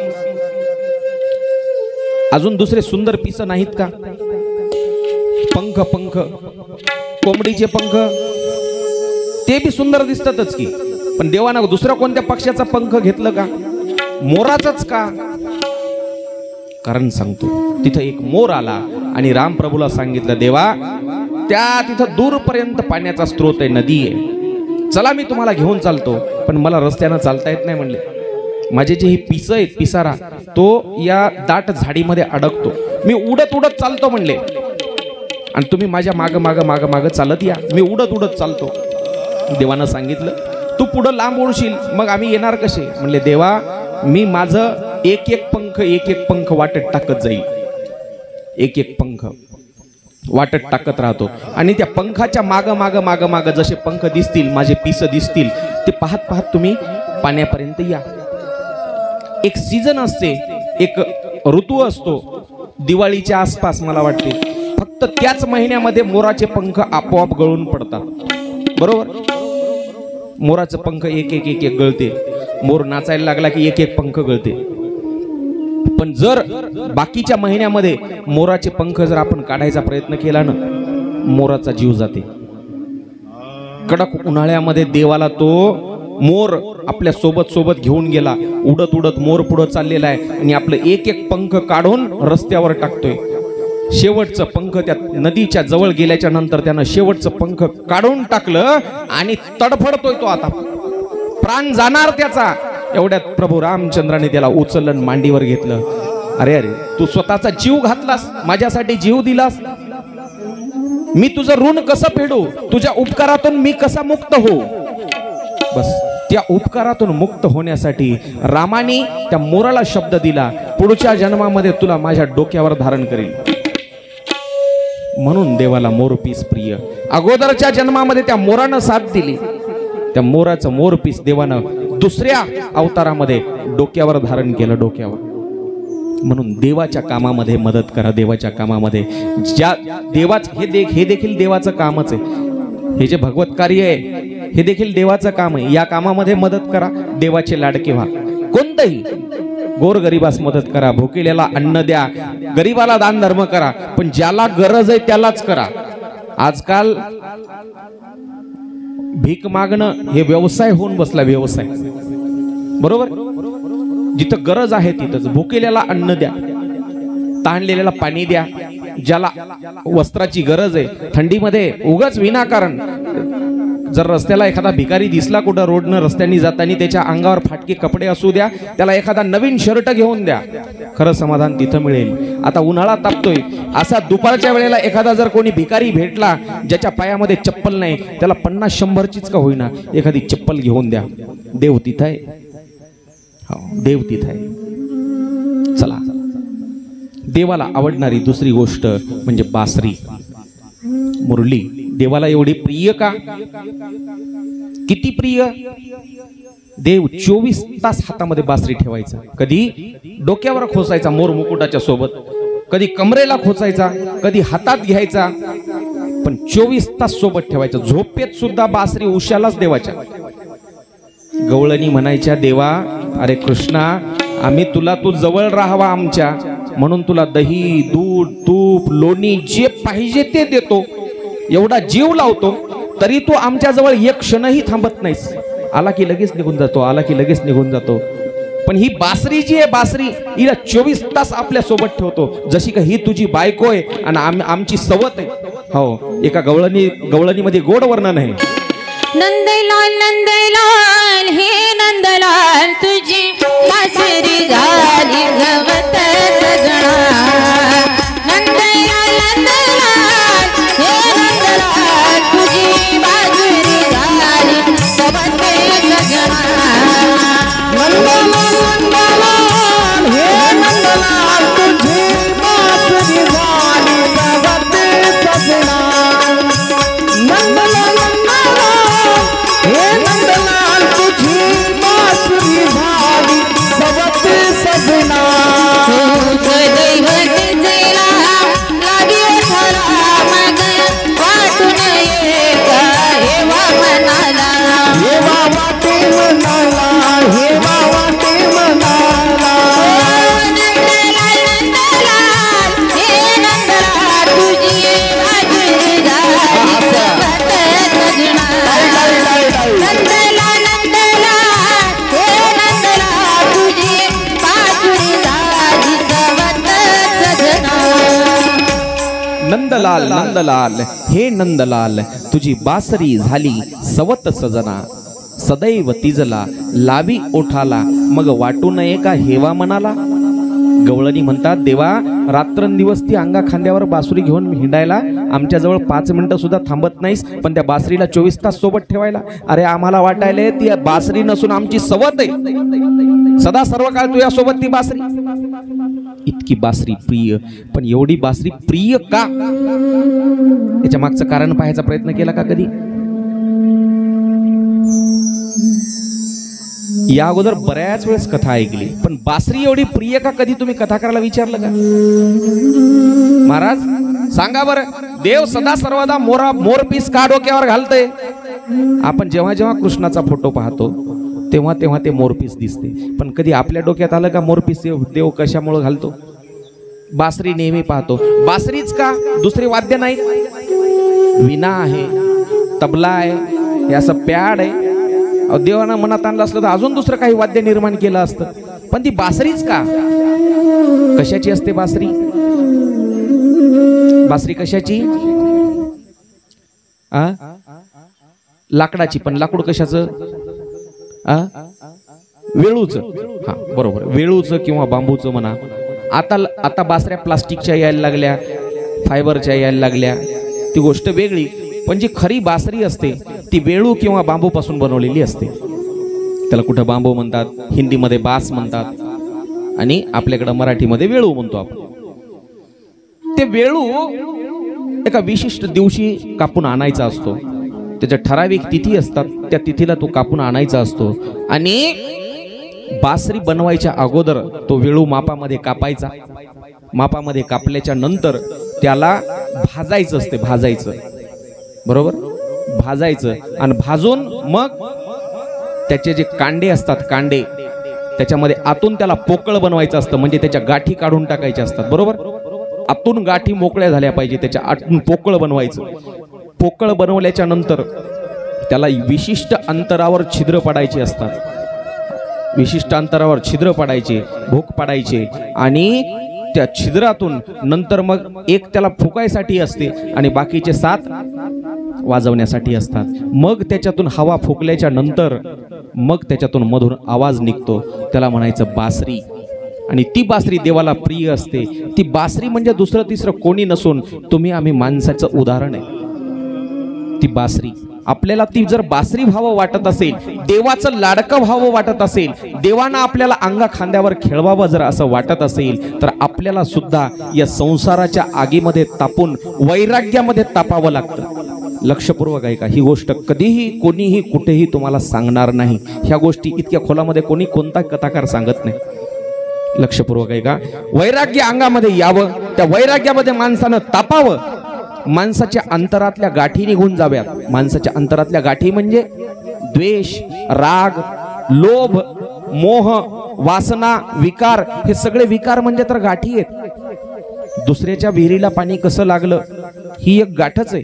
माझी विहीर कोरडी का गेली, ती गाठ जोपर्यंत निघून जात नाही, आधी सगळ्या जगाचं भलं व्हावं मग माझं व्हावं, अशी भावना जोपर्यंत येत नाही तोपर्यंत त्या गाठी आपल्याकडे शिल्लक आहेत समजायचं. ह्या गाठी निघून जाव्यात, अगोदर वैराग्य अंगात यावं, तापावं माणसानं आयुष्यामध्ये, तापावं. तापावं म्हणजे 102 ताप यावा आणि दवाखान्यात जावं नाही, त्याला तापावं म्हणत नाहीत. तसा ताप तर आमच्या कालकाकाला आलता. पण मोह निघून जावा, लोभ निघून जावा, क्रोध निघून जावा, त्याला तापणं म्हणतात. मग विशिष्ट अंतरावर छिद्र पाडायचे. छिद्र पाडायचे म्हणजे गुरुचा उपदेश, त्याला कान टोचणं म्हणतात. गुरुकडून उपदेश घ्यावा आणि मग त्याच्यामध्ये गुरुनं किंवा देवानं हवा फुकावी आणि ती हवा फुकल्याच्या नंतर असा आवाज निघावा जो देवाला प्रिय आहे, म्हणजे नामस्मरण करावं. मग देवाला प्रिय होतो. मग देव तुम्हाला डोक्यावर घेऊन नाचतो, कमरेला खोवतो किंवा हातामध्ये घेऊन नाचतो. रात्रंदिवस देव तुमची आठवण काढतो. देवाला प्रिय होण्यासाठी बासरी व्हावं लागतं, बासरी. अशी ही बासरी. आपल्याला आता हळूहळू हळूहळू रासलीलेकडे जायचंय, बरोबर. रासलीलेकडं त्या अगोदर एक लीला सांगितली जाते, वस्त्रहरण लीला. तेवढी लीला पाहू आणि आपण इंटरव्हल घेणार आहोत. वस्त्रहरण लीला म्हणजे काय हो? बरेच जण म्हणतील देवानं त्या गवळणीचे कपडे चोरून नेले, त्याला वस्त्रहरण लीला म्हणतात. साफ चुकीचं सांगितलेलं आहे महाराज आजपर्यंत लोकांनी. देवानी नुसते कपडे फक्त चोरून नेण्या एवढा देव नीच काम करेल का? देव कोणाचे कपडे, तेही कोणाचेही नाही, स्त्रियांचे कपडे चोरून नेईल का देव? एवढा तर विचार करा. आजपर्यंत लोकांनी आपल्याच धर्माला बदनाम करण्यासाठी आपलेच लोक, मला सांगितलं काल परवा एकांनी सांगितलं, म्हणले फार विचित्र पद्धतीने इतिहास मांडला एका महाराजांनी, विचित्र पद्धतीने इतिहास ह्या लोकांसमोर. मला सांगता आलं नसतं का सृष्टीची उत्पत्ती कशी झाली, ब्रह्मदेवानं कोणाकोणाला निर्माण केलं, मग ब्रह्मदेवानं कोणासोबत लग्न केलं. पण आपल्याच धर्मातल्या, आपल्याच धर्मग्रंथातल्या काही वाईट गोष्टी ह्या तुमच्या समोर सांगून काय मिळवता येणार आहे का? चांगलं द्यावं जगाला, वाईट पसरवायचं नसते, चांगलं सांगावं. भला किसी का कर न सके तो बुरा किसी का मत करना. तुम्हाला जर चांगलं सांगता येत नसेल, चांगलं करता येत नसेल तर वाईट तरी करू नका ना निदान. आज मला हे सांगताना, वस्त्रहरण लीला सांगताना सरळ सरळ सांगून मोकळं होता आलं असतं. हो, काही स्त्रिया, काही गवळणी नदीमध्ये आंघोळ करत होत्या, यमुनेमध्ये, देवानं त्यांचे कपडे घेतले आणि बसला झाडावर जाऊन, सांगता आलं असतं ना. पण साफ चुकीचा संदेश जातो या व्यासपीठावरून. या व्यासपीठाचा उद्देश देवानं खालच्या दर्जाचे कामं केले हा सांगणं नाहीये. त्यामागं कारण होतं ते लीला करण्यामागं. गवळणी जेव्हा आंघोळ करत होत्या यमुनेमध्ये तेव्हा निर्वस्त्र होऊन आंघोळ करत होत्या. आणि असा दंडक आहे शास्त्राचा, असा नियम आहे की कोणत्याही तीर्थावर, कोणत्याही कुंडामध्ये देवाला गेल्याच्या नंतर निर्वस्त्र होऊन आंघोळ करायची नाही. अंगावरले सगळे कपडे कधीच काढायचे नाहीत कुंडामध्ये, नदीमध्ये, कुठेही तीर्थावर स्नान करताना. विशेष करून स्त्रियांसाठी अद्दल घडावी त्या स्त्रियांना, गवळणींना, म्हणून देवानं कपडे उचलले बसला झाडावर जाऊन. आणि मग तिथं बासरी वाजवली देवानं. कोण बासरी वाजायला? कृष्ण कुठंतरी आजूबाजूला आहे. मग गवळणी घाबरल्या, चला ग म्हणल्या कोणीतरी ते आजूबाजूला असेल कृष्ण. हो, पाहतात तर कपडे आपले गायब. मग पाहिलं तर त्या कदंबाच्या झाडावर मस्त त्याचे पाय दिसतायत देवाचे आणि कपडे तिथं दिसतायत. मग देवाची विनवणी केली, देवा दे रे कपडे दे. विनवणी केली, दे रे कान्हा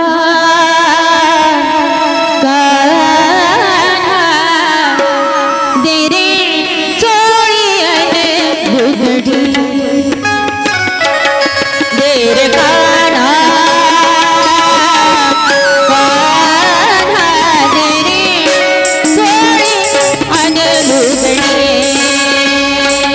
तेरे कान्हा तेरे तेरे चोळी लुगडी. तेरे कान्हा माझा कान्हा. तेरे कान्हा कान्हा दे रे चोळी आणि बुगडी. दे रे कान्हा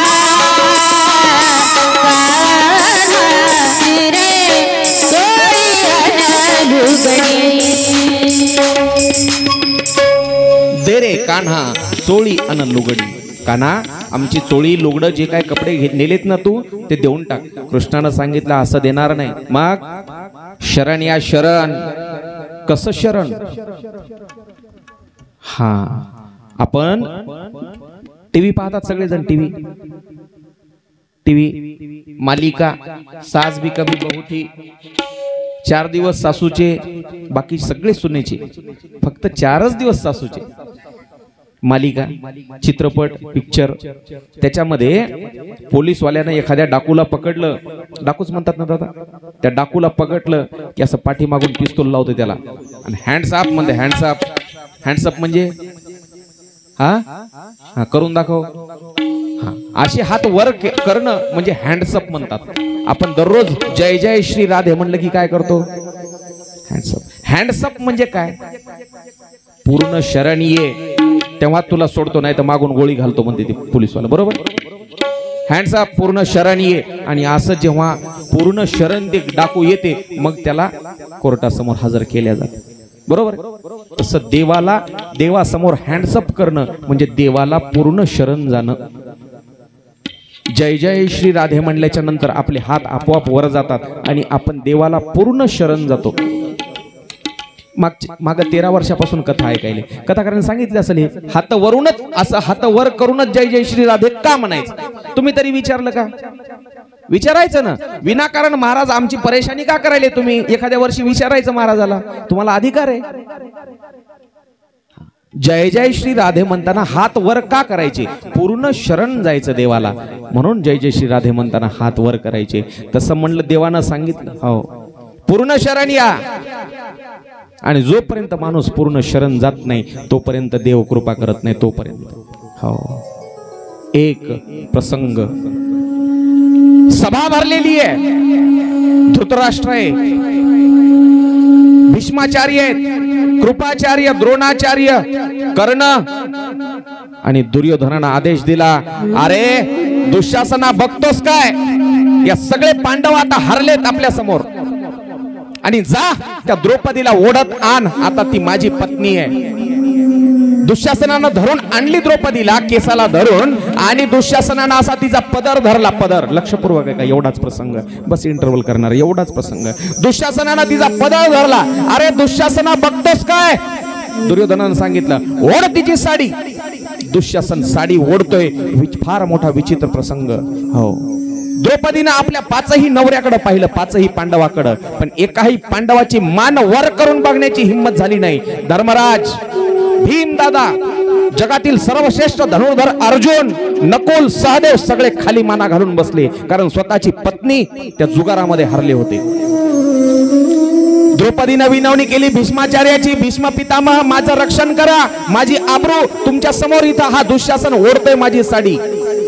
भीष्माचार्यानं मान खाली घातली, द्रोणाचार्य, कृपाचार्य सगळ्या जणांनी माना खाली घातल्या, एकाचीही हिंमत झाली नाही दुःशासनाला थांबवण्याची. तेव्हा मनोमनी अशी एका हातानं साडी धरली द्रौपदीनं आणि विनवणी केली, हो देवाची कृष्णा तुम बिन मोरी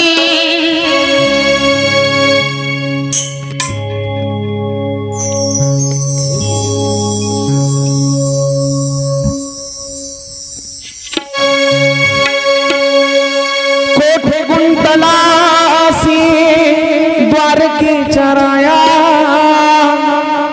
कोठे गुंतलासी द्वारकेच्या राया, वेळ का सखय लावियला, वेळ का सखय लावियला, वेळ का सखय लावियला, वेळ का सखया लावियला, वेळ का सखया लावियला. कोठे गुंतलासी द्वारकेच्या राया, कोठे गुंतलासी द्वारकेच्या राया, वेळ का सखय लावियला, वेळ का सखय लावियला, वेळ का सखय लावियला. कोठे गुंतलासी द्वारकेच्या राया, वेळ का सखया लावेला. देवाची विनवणी केली, पण देव लवकर आले का, नाही. इकडं वाट पाहते द्रौपदी, सगळी साडी दुःशासनानं ओढली, शेवटची एक, आपण त्याला काय म्हणतो, अशा साडीच्या घड्या मारलेल्या, शेवटचं टोक साडीचं हातात राहिलं. तेव्हा आता वाटलं माझं काही खरं नाही, पूर्ण साडी दुःशासनानं ओढली. तेव्हा साडीचे हात दोन्ही सोडून दिले द्रौपदीनं आणि दोन्ही हात वर करले, देवा लाज रखो हे कृष्ण मुरारी, हे गिरीधारी, हे बनवारी, देवा तुझ्याशिवाय मला कोण आहे. बस असं म्हटल्या बरोबर एका क्षणामध्ये देव आले आणि स्वतः साडी झाले. देवानं साडी नाही पाठवली, एवढी मोठी साडी असणार आहे का. सारी में नारी है या नारी में सारी, कुछ समझ में नहीं आ रहा. दुःशासन साडी ओढून ओढून हात दुखले त्याचे आणि नंतर म्हणते दुर्योधनाला, ये सारी में नारी है या नारी में सारी, कुछ समझ में ही नहीं आ रहा. साडी आहे का नाडी नारी आहे माहित नाही, एवढी मोठी साडी देवानं, म्हणजे देव स्वतः वस्त्र झाले आणि द्रौपदीचं रक्षण केलं. हो तसं गवळणीला सांगितलं पूर्ण शरण या, पूर्ण पूर्ण दोन्ही हात वर केले, दोन्ही हात वर केले म्हणजे वस्त्रहरण लीला विचित्र पद्धतीनं कथाकारानं सांगायला सुरुवात केली, म्हणून हे एवढं व्यवस्थित सांगावं लागते, नाही तर एवढं घसा फोडायची गरज नाही.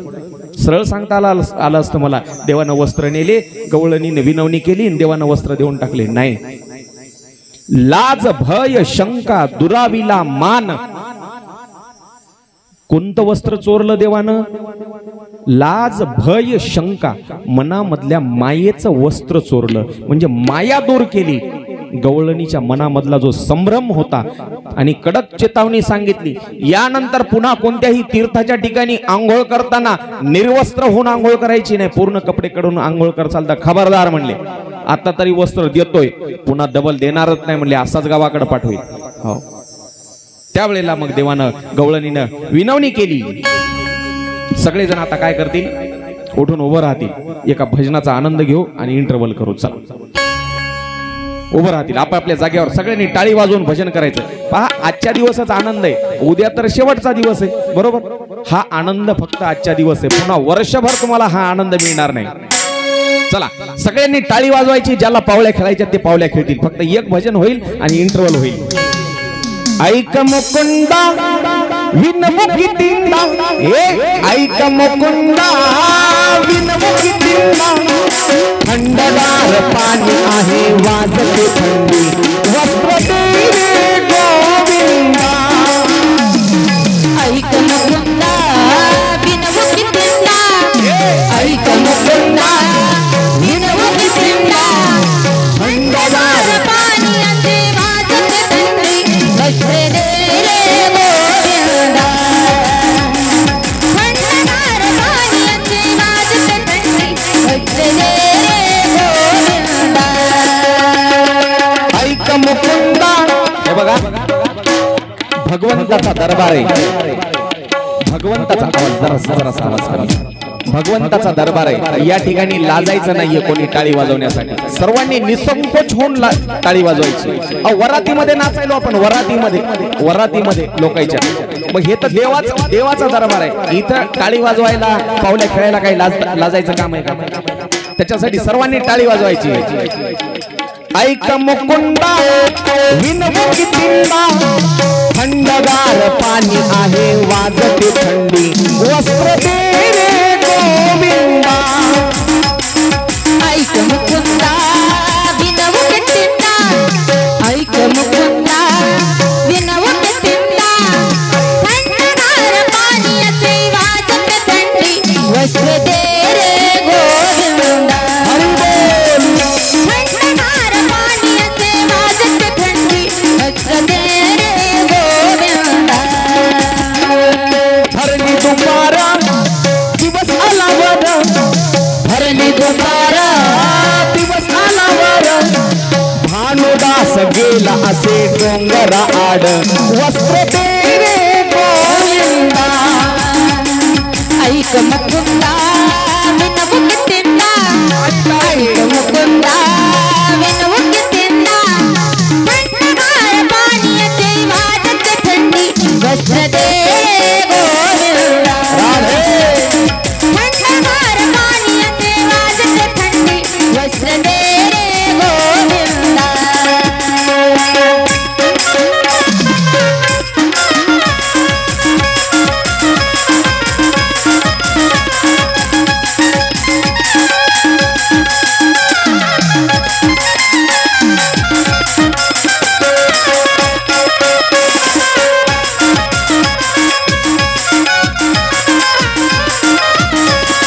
घरी माझे तान्हिले करून कोण बांधला काय वासरू, घरी माझी तानिले करू, कोण वासरे बांधतील कोण. घरी माझे तान्हिले करून कोण बांधला काय वासरू, घरी माझी तानिले करू, कोण बांधले गाय वासरू. घरी माझे सासू सासरे करतील सासरवास, वस्त्र दे रे गोविंदा. टाळी टाळी. ऐक मुकुंदा विनमुखी तींदा, ऐक मुकुंदा विनमुखी तींदा, थंडगार पाणी असे वाजते थंडी, थंडगार पाणी असे वाजते थंडी, वस्त्र दे रे गोविंदा.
करतील सासरवास वस्त्र दे रे गोविंदा टाळी टाळी ऐक मुकुंदा विनवू कितींदा ऐक मुकुंदा विनवू कितींदा थंडगार पाणी अशी वाजते थंडी वस्त्र दे रे गोविंदा हरी हरी हरी थंडगार पाणी अशी वाजते थंडी वस्त्र दे